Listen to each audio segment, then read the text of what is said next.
Hello, and welcome in. My name is Jace Gibbons. I'm a co-parenting life coach, which means that I am a life coach for people who just so happen to be co-parents. So, what that also means is that I'm not going to teach you how to document better. I'm not going to teach you how to stay focused on your co-parent. I'm going to help you live your life. As a life coach who happens to coach co-parents, I want you to focus on living your life, not focus on your co-parent. So today, what we're going to do is that you are going to have an opportunity to get coached live by me on this call. First, I'm going to talk to you about a couple of things, and I'm going to answer a couple of questions that got sent in through my stories. And then the last bit of this, I'm going to ask a couple of people to hop on for, 5, 8, 10 minutes. And I'm going to coach you on one thing. And that's because most of you might not have ever worked with a coach before. And I want you to know what it's like. I want you to experience it. And I want those of you who don't jump on, I want you to see what it's like. Okay? So what I need you to know, this is the first thing. And I promise you, grab something to write with, grab something to write on, because one, these are going to be things that you aren't hearing elsewhere. These are going to be things that your lawyer is not telling you. These are going to be things that your therapist is not telling you. And it's going to be the things that change your life. So the reason that you're here, like literally right now, the reason that you are watching this is because you are ready to change your life. Otherwise, you wouldn't be following me. Like, I'm not here to do anything except help you live the best life possible. Okay? So the first thing that you have to understand is that the reason that you are suffering so much in co-parenting has so little to do with your co-parent. And I know some of you are going to be pissed off. That might be where some of you end the video. But the reason that you're suffering so much in co-parenting is not because of your co-parent. It's because of your childhood wounds, childhood conditioning, the things that you have done to get love, the things that you have done to get validation, the version of yourself that you became in the marriage, the version a lot of you moms became in motherhood, that you thought that self-abandonment was the key to getting the things that you want, that putting everybody else first was going to help keep you safe. But the reality is that those things are just draining you. They are emptying you of everything that makes you great. And your kids don't need a drained, overprotective, hypervigilant mother. Your kids don't need a dad who can't handle when your ex is a little bit upset. That's not you. That's not who you are meant to be. And the fact that you keep focusing on your co-parent, if they would just be nicer, if they would just answer faster, if they weren't so mean, if they didn't look at me the way that they did when we were at the soccer practice, then it would be better. No. They will look at you however they're going to look at you, but you are the one who is still suffering from chasing validation outside of yourself. You are still wanting to be chosen. You are still wanting other people. And moms, this is you.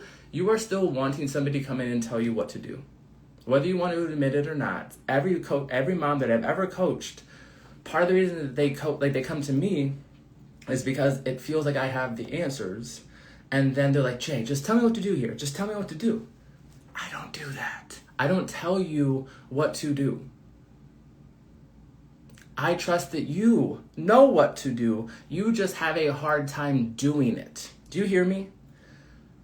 I know as a coach, as your coach, that you know what to do. Your trouble isn't that you don't know what to do. It's that you have a hard time doing it because you might upset somebody. Your co-parent might get upset. Your co-parent might say mean things to you. So then the problem isn't, what do I do? It's, how do I do this and then be okay when they're mean to me? Do you hear me? If you focused on, how can I stay steady? How can I stay grounded even when my co-parent's upset? The fuck are they going to do? The fuck power do they have over you? Oh, I feel so helpless. They're always upset with me. That's their raw hamburger. That's their raw, unprocessed emotions. And yeah, they give it to you. They do. You know why? Because you trained them to. You know why you trained them to? Because of your childhood wounds and conditioning, because you were the mediator between mom and dad. You were the one who had to take care of all your younger siblings. You were the one that was always watching out how other people were feeling and trying to fix it for them so that you'd feel safe. That's what you want, is safety. You want safety. And there's absolutely nothing wrong with that. So, what you have to be willing to do is face those patterns, face those wounds, start breaking those patterns, start healing those wounds, and then you'll see that your co-parent is just the lightning rod. Your co-parent is just the trigger. They're not the problem. They're there to expose these things. Jay, but they're the only one who doesn't, they're the only one that triggers me. They're the only one that makes me upset. They're the only one that I get angry with. Yeah, that's because you've created an entire life to avoid your emotions. You've created an entire life to avoid triggers. That's why it fucks you up so much to see your kids going through tough emotions, because you haven't actually faced your tough emotions. You've just gotten good at avoiding them. And then once they show up in your kids, you're like, oh no, now I've got to create a life for my kids that they don't feel tough emotions. And you know what that does? It'll fuck your kids up. It'll be such a detriment to what real life is, because guess what? I have a great life. I have 2 wonderful kids. I have a wonderful business. I have a wonderful house. I have a mom who loves me. I have a sister who helps me. I have a best friend that I get to play pickleball with multiple times, like a week if I wanted to. And life is still hard. Life is still hard for me. Life is still emotional. I still feel fear every day. I still feel anxiety every day. I still feel anger every day. I haven't tried to figure out how to avoid those things. I used to. But now I know how to face them. I know how to sit with them. I honestly, and I'm always transparent with you guys. Porn has always been my number one way to numb out. Porn and then scrolling. Learning how to stop watching porn and not scroll all the time is less about the addiction and more about the wound. I'm not going to stop watching porn if I still feel that need for connection, if I still feel that desire for comfort from a woman. So I know that I'm really desiring comfort, and I only know how to get that comfort from a woman or from sex. So then I have to learn how to show comfort to myself. I have to learn how to comfort myself. I have to learn how to soothe through emotions. And that's not something that I was taught growing up. And here's where I'm going to say one more thing, and I'm going to answer the questions. I know that a lot of you are turning your kids into your emotional avatars. And what I mean by that is a lot of you weren't taught how to soothe your own emotions. A lot of you weren't taught how to face your anger, how to face your fears. And to your credit, you are watching YouTube reels, you are listening to podcasts, you are watching all these things to help your kids handle theirs.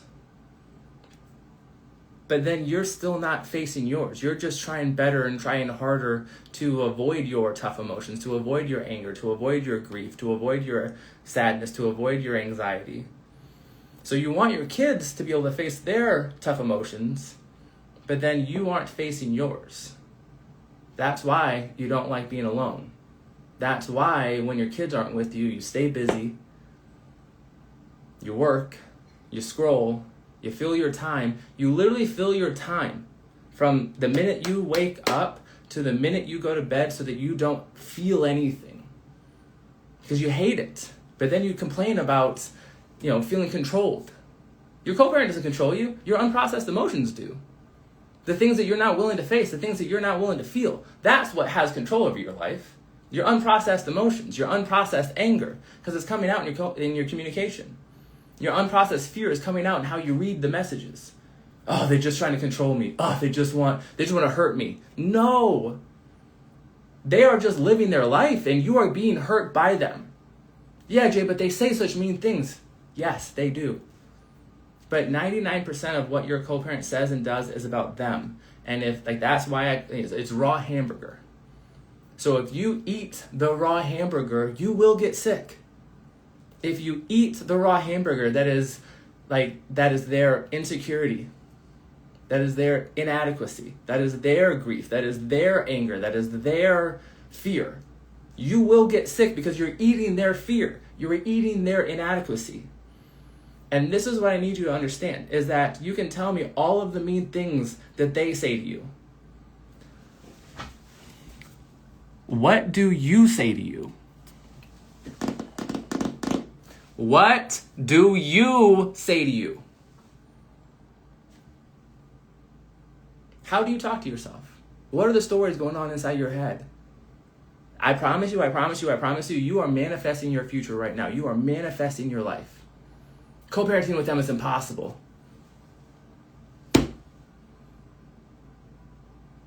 They're so high conflict. Everything they do, they just want control. You're literally speaking it into existence. You're literally speaking it into existence. Yeah, Jay, but it's the truth. Okay. Right now, the truth is I'm not a millionaire. So I'm going to say I'm never going to be a millionaire? The truth is right now I'm single. So because it's not true, I can't say that I'm going to find the love of my life? No, I'm going to find the love of my life. I'm going to be a millionaire. I've never been to Italy, so I'm going to say I'm never going to go to Italy? Just because it's not true right now doesn't mean you can't speak it into existence. You've been speaking your life into existence all of the time. At every moment, you are speaking your life into existence. I'm such a bad mom. My kids are going to hate me. Then what do you look for? Whatever you look for, whatever you speak, you will find it. It is the most simple, basic idea, and you guys get lost in it because you're so butthurt over what your co-parent is doing because you aren't willing to face yourselves. That's who has peace. That's who has good co-parenting relationships, not the people who got lucky, not the people who don't have it hard, not the people who don't have a crazy ex. It's the people who face themselves, because once you face yourself, there's nothing your co-parents can hold over you. Once you get so honest with yourself that you can sit with the bad parts of yourself, the parts that you don't love, what are they going to say? You're a bad dad, Jay. Sometimes I am. And you know why that scares you so much is because you are worried you're going to lose custody, which is fear. So then face the fear. You're worried that you're going to lose time with your kids. You're worried that your kids are going to your kids aren't going to like you as much. That's a valid fear. Face it. You're gonna either spend energy facing that emotion, sitting with it, getting wrecked by it, fucked by it, and then you get peace with it, or you're gonna spend that same energy fighting with your co-parent, spiraling when your kids are gone, worrying that they're gonna like your co-parent more. It's up to you. So, 2 questions. The first question is, how do I trust my co-parent?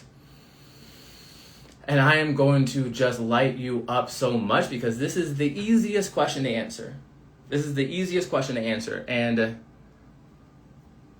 it will just,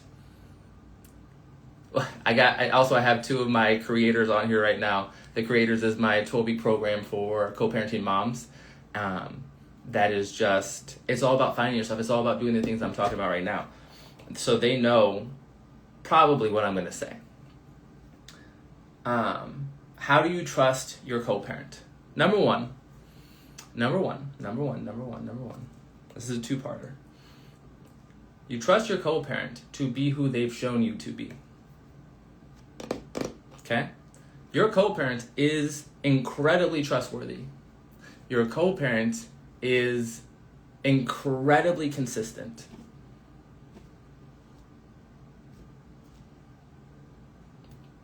Honestly, that could be the whole answer. That could be the whole answer. Your co-parent is trustworthy. Your co-parent is consistent. They're just not consistently doing what you want them to do. So it's not how do I trust my co-parent, it's how do I let go of wishing my co-parent would be somebody that they're not. Do you hear me? Do you see how this could actually start changing your life? You are pissed, you are frustrated, you are defeated, you are drained because you keep hoping, wishing, praying that they're going to turn into a version of themselves they've never shown you. And you're like, well, that's because they're an asshole. They need to grow up. Guys, for everybody watching this, stop people pleasing. Stop people pleasing right now. Don't do it again. Stop abandoning yourself. Stop putting everybody else first. It's that easy, right? It's that easy, right? You tell me. You tell me it's so easy for them to change. Okay, so Lucy is saying, what if they constantly show me they aren't trustworthy? Then they are constantly showing you they are. If they are constantly showing you they aren't trustworthy, then they are so trustworthy because that shows you what to look for. Like, what is, like, honestly, and I say this with love, what is that question? It's hard to keep an open mind when I'm faced with it consistently. No, you are having a hard time because you keep wanting them to do something that's good co-parenting. You keep wanting them to do things for the kids. But that's not how it works. You aren't co-parenting with somebody who's a robot and you just get to put in the programming and they change. No, you are co-parenting with somebody that you attracted because you are a perpetual people pleaser, that you are a perpetual self-abandoner. So guess what? You attracted somebody who takes. If you're a serial overplanner, if you've got the color-coded, like, dated calendar, then you attracted somebody who does zero planning. That's how it works. If you're a yapper, you attracted somebody who's not a yapper. Like, if you're on time, you likely attracted somebody who's never on time. And that worked while you guys were in love. That worked when you guys were trying to make it work. That worked while you were abandoning yourself. That worked when you were putting everything else, like putting yourself on hold so that the relationships could survive. But Lucy, come on, wake up. Like, grow, like, honestly, like, with all of the love I can muster, grow up. Grow up. It's time to understand that they are extremely trustworthy if you see them for who they are. And the reality is that co-parenting will work so much better when you allow them to be who they are. Because you know what sucks? You know what really fucking sucks? Is when you know somebody else isn't happy with you. And you know how I know you know this? Is because you had a parent treat you the same way. You had a parent who never felt like you were good enough. They might not have said it that way, just like you don't say it to your co-parent, but you could tell that they only really gave you attention if you got straight A's, or they gave you attention when you got in trouble, and never in between. Never when you were just being you. You never had a parent who said, hey, I noticed that you were a little bit quieter today. Like, are you okay? You had a parent who said, what is wrong? And then you got emotional and they're like, go to your room. So you don't really know how to hold space for imperfection. Lucy, I'm assuming that you're a perfectionist. That you only feel safe when there's a plan. Because when things start to deviate from the plan, it's uncertain, which means that you're going to feel emotions, and you've been taught not to feel your emotions. So then you go into, okay, but if this doesn't happen, then what? So then the second part of the question, one, if you want to start trusting your co-parent, trust them to be who they've shown you, not who you want to be, or who you want them to be. And two, you've got to be able to trust yourself. Again, this is what coaching is. Coaching isn't giving you scripts. Coaching isn't telling you what to think. Coaching is putting up a mirror and saying, hey, that's you. Do you want to keep living like this? For real. Because Dawn's on here, Marla's on here, Ash is on here. They know this. 12 weeks. Some of you guys have been co-parenting and living in anxiety and living in survival mode for years. And I can change your life. You can change your life in 3 months. But you got to commit to you. You got to focus on you. Lucy, he's not the problem. And it's because as long as he's the problem, he has to be the solution. Fact is, you just admitted it. You're a perfectionist. So you probably are expecting perfection from him. But guess what? Neither one of you are perfect. So then if you allow yourself to not be perfect, then guess what? He gets to not be perfect. And guess what?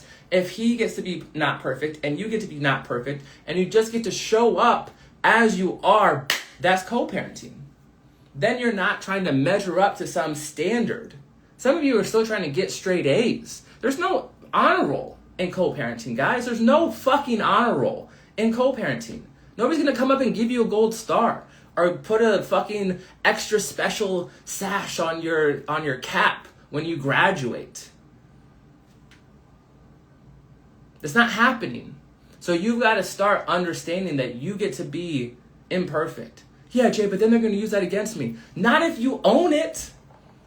The Bible says it. You guys wonder how all of these coaches say the same thing. No weapon formed against me shall prosper. I'm not even religious, and it just bangs. That is a bar. No weapon formed against me shall prosper. Tell me I'm a bad dad. You can find proof. I would bring in women after my kids went to sleep and have sex with them. Guess what? Yeah, some of you, if you knew your co-parent would do that, you would be up the wall. You would be calling your lawyer so fucking fast. I did that. My kids have sat in the front seat since they were 5 years old. I did that. Come take my kids away. Try. Scare me with it. Okay? I don't give a fuck. Try to tell me I'm a bad dad? No, I've got fucking rock solid shit in here that I know that I am a good dad. Am I perfect? No. So yeah, if you wanna castrate me for not being perfect, I have no fight there. I have no argument. I am not perfect. I am good though. Borderline great. Probably amazing. Perfect? No. So if you want to start trusting your co-parent, trust them to be who they've always been. Trust them to be who they've shown you they will be. And then start trusting yourself to handle the uncertainty. Which means that you have to be imperfect. You have to allow imperfection to exist. You have to love yourself. You have to accept yourself. That's a whole other thing. We have a whole live just on accepting yourself, because whether it's Lucy or somebody else chimed into, I promise you that if you're having this much trouble with co-parenting, then you don't accept yourself. Then you have a hard time loving yourself. You have a hard time creating self-worth that isn't attached to, my kids are going to be okay. If my kids are okay, then I'm okay. Are you kidding me? Are you kidding me? If you think, if your strategy, if your mindset is, I'm okay as long as my kids are okay, you're a bitch. You are low. That is low energy. That is low energy. That is the opposite of leadership. That is I need my kids to be okay, then I'll be okay. That is the opposite of leadership. Grow up. You're the adult now. I get fired up and passionate about this because, one, I know that there's a hurt kid inside of you. There is a scared little girl or scared little boy who doesn't want to take on that responsibility, who doesn't want to face their emotions because it's too hard. I'd rather just blame my co-parent. They're the one that's fucking this up. They're the one that is making this hard. But you're the one who's saying, I'm not okay unless my kids are okay. Honey, buddy, that would be like if you were, when your kid was 12 months old, that you're like, oh, I'm not going to talk in front of them until they can talk. How dumb would that be? You're not going to talk in front of your kid until they can talk? No, you're going to talk all of the time, and they're going to try to copy the noises that you're making with your mouth. You want your kids to be okay? Then you be okay. Not by faking it, not by bullshitting, I'm fine, when you're dying inside. Stop believing the bullshit that co-parenting with a narcissist is impossible, is a marketing scam. You understand that, right? You understand that co-parenting with a narcissist, that whole thing is a marketing scam. Because where does it lead you? How does that help? How does that make progress? How does that idea, who does that help? Helps lawyers, because you need to pay them to draft all the documents to face the other person in court.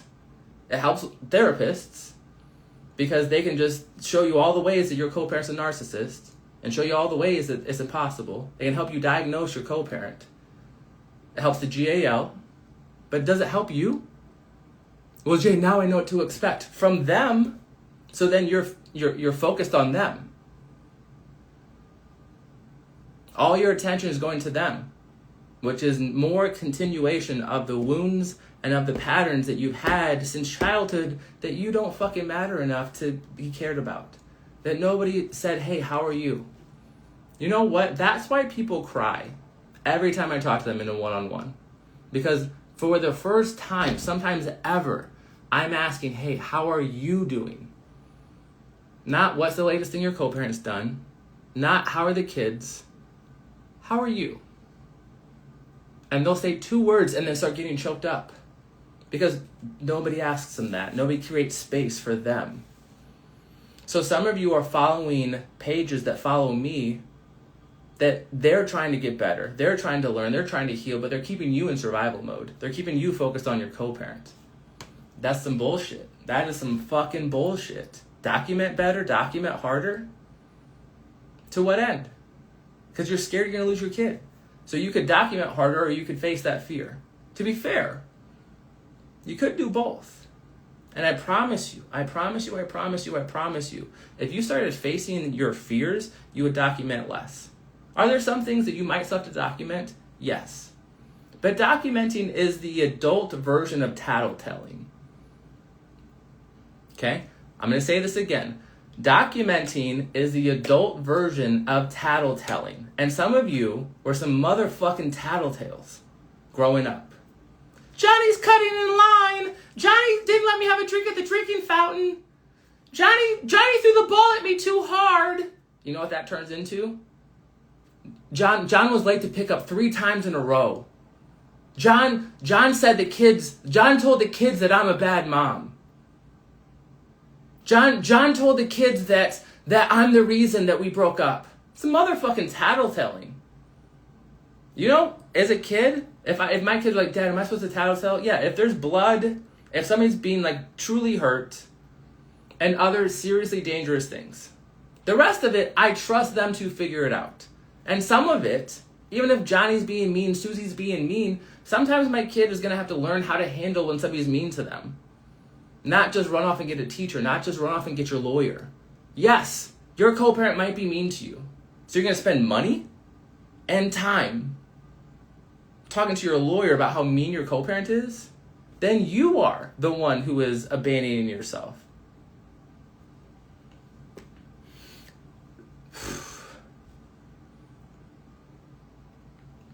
Yeah, Ben, documenting for court. For what? For what? For what? Ben is saying is basically documenting for court. For what? Okay? And then this second question. And then, I'm going to do this one in less than 5 minutes. And then I'm going to invite people on. And I'm letting you know now that if you hop on, I will coach you for 5 to 10 minutes. I'm going to post this on YouTube. So just by hopping on, you're signing in a waiver or whatever. I'm going to share this publicly. So, just so you know, giving you the heads up now, if you hop on, I'm going to share this publicly. Okay? So, second question that I'm going to answer is this. This one says, how to deal with a high conflict when they won't agree on sports camps. Who gets the final say? I just want to read this question again. How to deal with a high conflict when they won't agree on sports camps. Who gets the final say? Actually, I don't even need 5 minutes. Stop calling your co-parent high conflict. Stop calling them toxic. Stop calling them a narcissist. Yeah, Jay, but they do narcissistic shit. Okay. So if your kid kept getting in trouble at school, would you call them bad? My kid's just so bad. I'm just such a bad kid. He's just awful. He never listens. He's always causing trouble. Because if you did that to your kid, how would you start treating your kid? How would you start looking at your kid? How would you be thinking about your kid? So then what would you look for? What would you see? All you would see is the bad shit. Some of you, and that's what I mean by it's a marketing tool. When they say high conflict, it's a marketing tool. You get labeled high conflict by the court, and then they funnel you into the high conflict places, and then they charge you more money. Oh, they're high conflict, so we're going to need to have this, this, and this. They're going to need a GAL. They're going to need extra mediation. They're going to need this. That is a marketing tool. That is a marketing tool for the courts to make more money. And you know what else is a marketing tool? The fact that somehow dads are getting funneled. Courts only work for moms. Courts are pro moms. And then moms are getting funneled. They want dads to get 50-50. All the courts are pro dads. How is it that all of the moms are hearing that it's pro dads and all of the dads are hearing that it's pro moms, unless it's a marketing campaign to pit you against each other so they can charge you more fucking money? The reason, and I'll explain to this to you, you can Google this too. Like seriously, if you think that I'm full of shit, I don't care. You can Google it or not. But one of the key tenets of marketing is to give you a common enemy. One of the key tenets of marketing is to give you a common enemy. And you know what the smartest thing in the world that people who want to make money off of divorce and co-parents did is that they broke a stick in half with a sharp end and they threw in the middle and said, one of you is toxic. Fight over that shit. One of you is toxic. There's one healthy one and one toxic one. There's one narcissist. Have you ever noticed the prevalence of narcissism? There's so much narcissism. There's so many narcissists, but there's never two in the same co-parenting situation. How is that possible? How is it possible that there's not two? Well, Jade, narcissists prey on people pleasers. Do people pleasers also not look for people to please? What is it called when a people pleaser is looking for people? Like, you want to know how, like, true this is? If you're a people pleaser, how well do you do on your own? How well do you do when your kids are gone, when your friends, when you're not working, when your phone is dry, your co-parent's not bothering you, I'm just waiting for the other shoe to drop. There's just something else coming. No, you want something else to come. You can't handle it when there's not something else coming. Do you get this? Oh my God. Like, it's so clear. People pleasers, empaths, they just want to control me. When it's quiet, you're fucked up. When it's quiet, you're so fucked up. Jack, I just know it's coming next. I know it. Whenever he's quiet, he's just planning his next move. No, bitch. You just can't handle peace because you are looking for fires to put out. And when there's no fire, you panic because you don't know how to get your worth outside of putting out fires. That's what this is. You don't need a different co-parent. You don't need your co-parent to change. You need to learn how to soften the panic that comes up when there's no fire. Otherwise, there will always be a fire to put out. You will never rest. Your co-parent will always be the villain, and your kids will never be okay because you're not okay. You couldn't even handle it if it was gift wrapped. You couldn't handle good co-parenting right now if it hit you in the fucking face. You couldn't. Because your nervous system doesn't know how to handle peace. You don't know how to slow down. You don't even know how to rest. You don't know how to rest.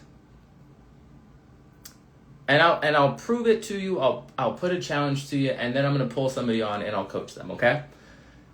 Today, at any point in the day, spend 15 minutes without your phone, without your kid, without any distractions. Some of you, that sounds like hell. Spend 15 minutes without your phone, without your kids, without any distractions. Not even cleaning, not taking a walk, doing nothing. That'll tell me everything I need to know about you. Truly, truly, truly, truly. Because if you can't do that, then peace is having the hardest fucking time coming into your life. Because you don't know how to accept it. You don't know how to receive. And the reality is that's okay. But you have to learn. That's what the Creators is about. That's what coaching is about. So again, if you're at that place and so much of what I'm saying is hitting home, you're like, holy shit, I need this. This is what I'm talking about. Then send me a message. You can even just put the word creator and you can apply for the creators. And in 12 weeks, you will get 12 weeks of this, of coaching, multiple times per week. You will get a group chat. You will get support. These things, this is not a fantasy. Guys, I am raising kids who aren't biologically mine. This is not the life I planned on living. This is not what I thought would happen. But it's the best fucking thing that could have happened because I've accepted it. And I've healed from it. I've used my triggers to be able to be this real and raw in front of you. Okay? So here's what I'm going to do. I'm going to give 1 or 2 people 5 minutes. Okay? So again, all you have to do is down at the bottom, click on request to join. And by hitting the request button, I'm saying this for everybody who is listening, by hitting the request button, you are signing a proverbial waiver because I'm going to share this publicly. So this is your opportunity. If you would like to spend 5 minutes and you can ask me anything co-parenting related, now's your chance.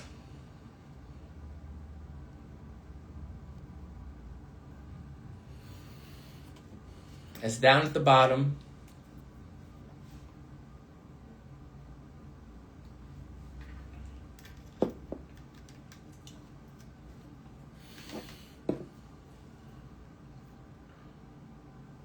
And if you are not willing or wanting to do that, just drop me a question and I'll answer it. But I would prefer for somebody to pop on.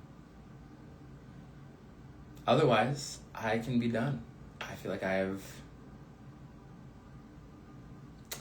yes, I am based in the US, but I've had clients from all across Europe. I have had clients out of South Africa. I've even made it work with a person from Australia. It's crazy different time zones in Australia, but she did it. So again, I also have a 7-day nervous system reset that will introduce you to a lot of these things. So if you're one of those people that you get triggered every time your co-parent texts you, if you get derailed whenever, anger comes up or whatever. So Lacey, what I would really, really recommend is joining the 7-day reset. And then what I would do is we could do like one-on-one coaching. That's in the availability as well. We can always talk, but number one, send me a message. I would really recommend doing the 7-day reset, and then we can do like a one-on-one coaching. And if that works and it, that feels like a good fit, we can talk creators. The time zone is crazy, but we can do it. Okay, we do have somebody popping on. So,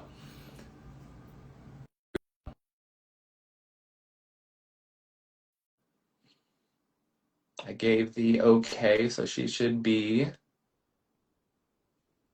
coming on soon. Okay, here we go. How's it going, Ashley? Good. How are you? I'm good. Let me hear. What is the question?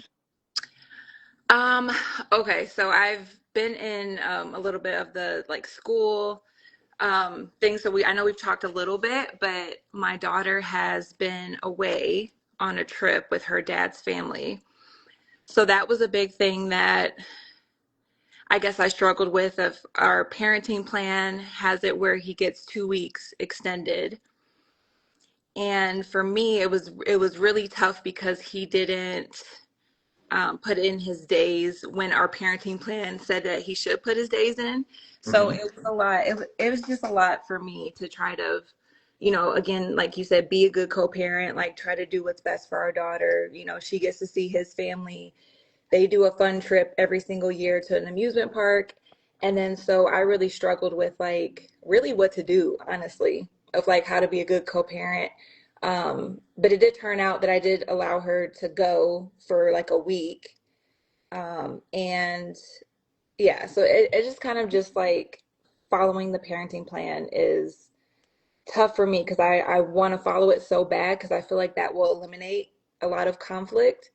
And that's really my goal is to like eliminate as much conflict as possible. And so here's what I appreciate this so much because to me, what I'm always going to do is compare it to other things. Yeah. And judging by your appearance, I would imagine that you keep in good shape. Mm-hmm. Okay. Do you follow a workout program or a diet or Yeah. anything? Yeah. At Okay. night? No, no, no. Like your diet. Like, is it Yeah. more workout? Okay. Yeah, more workout, yeah. Mm-hmm. Okay. So where did you get your workout plan? I got there's one that I'm currently doing online. And then I played basketball, so there's certain workouts that I still do from that. Okay. Hmm. And what I would imagine is that for anybody who's learning how to get in shape or work out, that the more customized the workout plan is, the Hmm. better it will be for that person. Hmm. Okay. How did you get your parenting plan? Through our lawyers Okay. and Do they mediation. know anything about you guys? Like No. truly, do they know anything about you guys, or The are they only just running a system hmm that they've been given?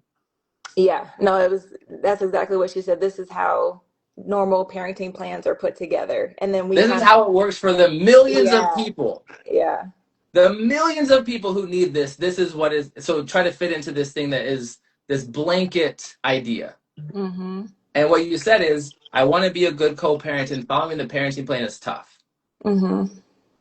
Okay, so Well, like I'm gonna ask actually, that back to you. let Oh, me rephrase that. So, me following the parenting plan is not tough. Him following it is tough. So, okay, getting him to following it for me is tough. That control, you know what I mean? so then do you want the co-parenting plan to be the thing that determines your peace? No, but I think going into it, I definitely strongly believe that it was going to be the thing that determined my peace. I will say that 100%. Right. Do So I that want means, it to? Yeah. in order for you to have peace, he would have to follow it. Yeah. That's initially going into it. That's absolutely what I was like. If he How? follows it, we'll be good. Okay. How did getting him to do things during the relationship work out? Not great. Mhm. Okay. How has it been in co-parenting trying to get him to follow the plan? Um, Not like amazing. I mean, he follows certain things. For me, I feel like he follows things that benefit him. So I wouldn't say he doesn't completely like ignore it, but he Mhm. doesn't follow it to the T is where Right, because he put doesn't that. get the same level of safety validation Right. from following it. But the Mm. other thing that is also very, very true is that right now, is the vacation happening right now? Yeah. Okay. So right now, something incredibly good is happening to your daughter, Hmm. right? Hmm. Something incredible, like something that is a blessing to her Right. is happening. And it's hard because he might be deviating from a plan, and that's causing emotions in you. Yeah. Hmm. So then is it more about how do I get him to follow the plan, or how do I sit with this anxiety? If I'm being honest, probably both, because I still want him to follow the plan, but now like yeah, talking through it's more yeah, like the anxiety But of just being able to if let go. if you face that anxiety and it didn't have this weight on you, would Yeah. it matter as much if he followed the plan or not? No. Mm-mm. Mm-mm. So then what is the concern? Like what is the heaviness? If he doesn't follow the plan, then what? Um,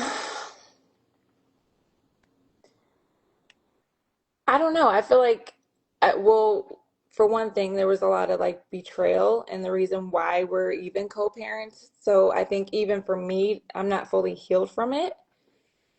And then also, I think following the plan will kind of eliminate even more communication. Like, you know what I mean? Just to kind of like, I feel like when we don't follow something that's already written down, then we have to communicate more and talk more and try to figure out things in that. And a lot of times I don't even want to talk. Like I just don't. Yeah. I mean, I Yeah. didn't either when I was still healing from my co-parent. Yeah. Yeah. So then how much healing, how much time and energy are you able to give to yourself when you do have your daughter? Um, am I able to give myself? Probably not enough. Yeah. So then this thing that is causing so much anxiety, Yeah.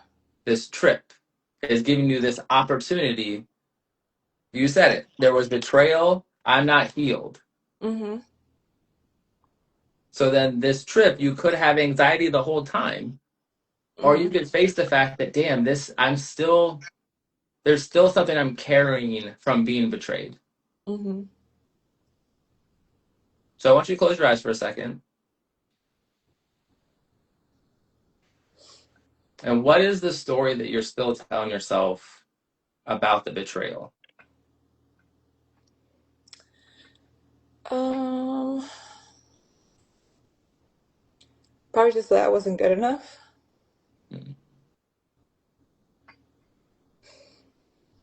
And how often does that idea come up for you? You mean within the marriage or Even now, today. um probably more than what I would like. I didn't expect to cry on here. um yeah, probably more than what I would like. I think I'm definitely a person that likes to push everything down. Yeah. And that has felt safe. Hmm. Hmm. Because I would imagine that you don't quite know what would happen if you let those emotions overwhelm you. Hmm. So how often do you tell yourself you are enough? Um, I mean, I definitely tell myself that. Like watching these videos and co-parenting stuff, like I think it puts me in a space of where I constantly want to talk and Mhm. speak life into myself. So I think I do it more now than what I did before. But I think there's always room for improvement and just keep reminding myself and keep giving myself grace too, because I think like even crying now, I'm like, oh my gosh, I should be over this, you know? Like, why am I still emotional? So I think just giving myself more grace in that.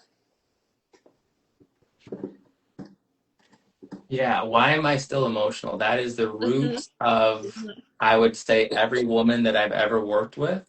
Yeah, yeah. Actually, you're an emotional person. Hmm. So, like, sorry to break it to you. You are an emotional person, and if you like Right. for you or for anybody, if you are pushing your emotions down, then you are disconnecting yourself from the best parts of you. Hmm. So then I want you to close your eyes again just for a second, and I just want you to repeat after me. Hmm. I am and always have been enough. I am and always have been enough. And my co-parents' betrayal had nothing to do with me, My co-parents' betrayal had nothing to do with me, and I am ready to let it go. and I'm ready to let it go.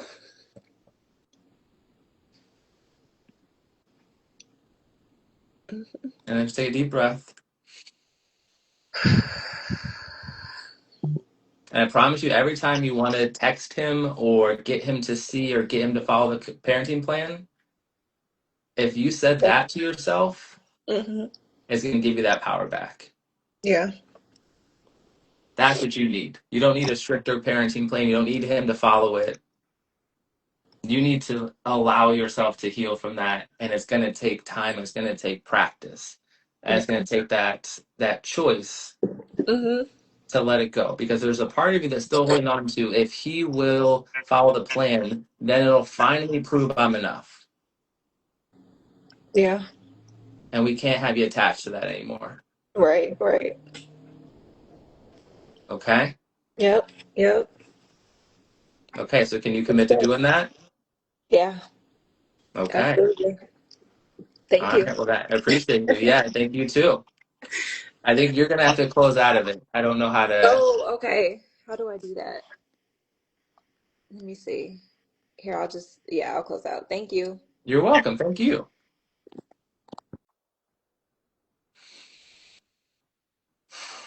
So everybody, just take a deep breath into that.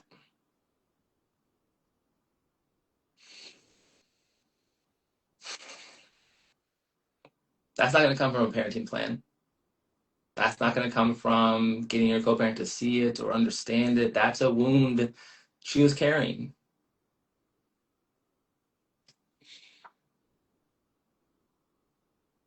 So I don't have any other requests.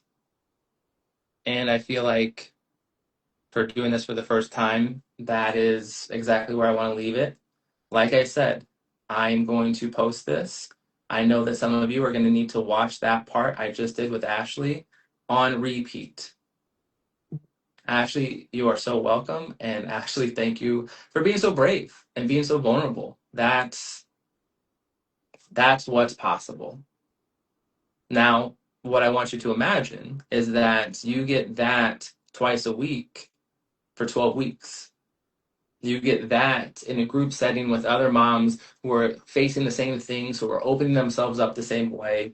You have a group chat with other moms doing this work. That's what the creators is. It's not focusing on your co-parent. It's not how do I get to be a better co-parent? How do I get them to do this? How do I get them to understand? It's how do I heal?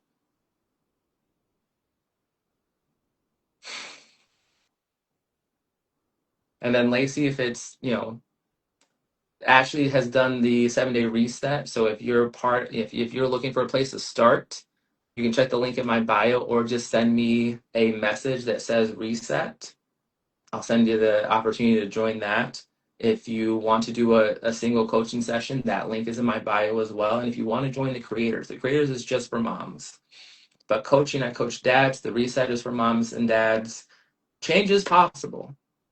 It just takes time, it takes practice, and it takes guidance. So I love you. I know you can do it. And when you're ready, we'll get started. Okay? I'll see you guys.